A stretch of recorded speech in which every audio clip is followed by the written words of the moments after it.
Well, before the break, we showed you how the Alert Center, which is just outside of San Marcos, is preparing law enforcement officers to be ready to respond to critical incidents like school shootings. And our Stephen Cavazos did the story and joins us now live to tell us a little more about it.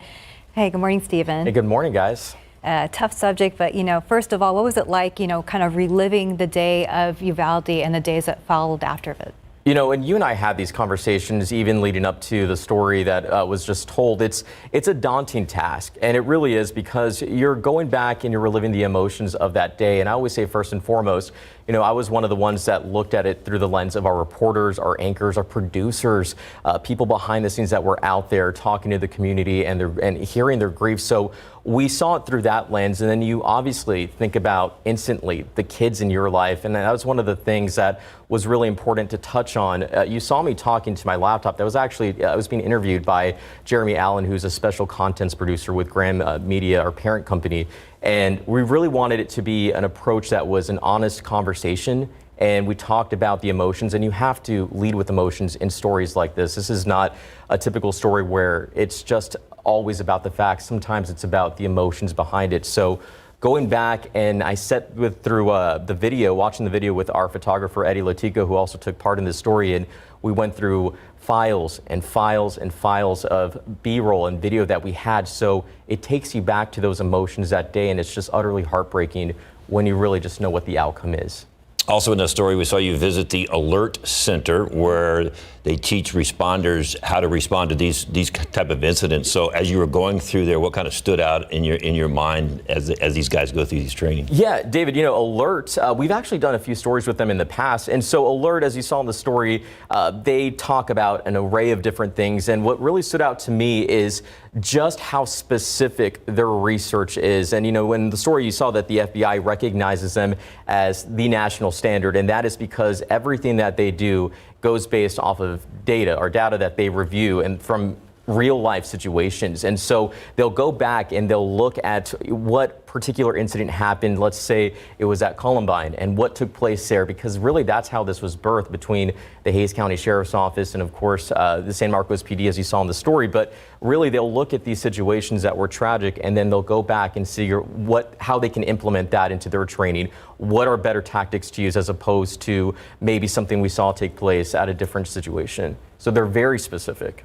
And speaking of that, explain a little bit about solutionaries. We know they're not the typical stories that we see, as we saw, just before the break when you came on here. I think when I was approached about solutionaries, I say it's like purposeful journalism. And it really is, because as journalists all the time, we look at the stories. What are situations that are really plaguing our communities? It could be something, one of the topics was back in June, July, was safer streets. And we know that that's a big talking point right there. So we obviously go back and we'll look at those situations, but not just the situation.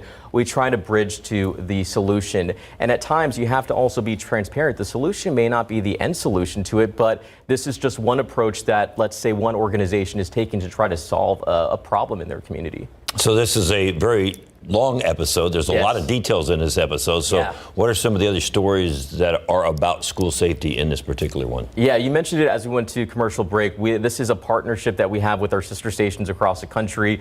And, some of the topics that are mentioned are not just the Alert Center here just outside of San Marcos. We are talking to a sheriff in Central Florida who is talking to students about ways that they can really prevent bullying and when to identify those methods, or to identify those types of situations, I should say. Then we have another story out from Sandy Hook, where friends are trying to get together to create a campaign of safety awareness. So this is just one facet to a bigger piece of storytelling there. And I really think that this is really going to be a different and interesting approach to looking at journalism in the future, as well as not just looking at issues and tragedies, but trying to find out what comes next and what those answers look like. Well, I like that. Purposeful journalism. And I think that's really important to use, regardless if it's a solutionary piece or not. But it's also giving information to parents and even some of the responders on the situations and teaching them how to react to these situations. Exactly. So that's important. I think that, and it's to end it on that, I think that was definitely one of the important takeaways as well, is just knowing how these law enforcement agencies are going to respond and how this training could really make a difference in a matter of minutes. Minutes are very vital, as we know, following Uvalde. Yes, definitely. Well, Stephen, thank you so much for breaking this down for us. We appreciate Thanks, guys. it.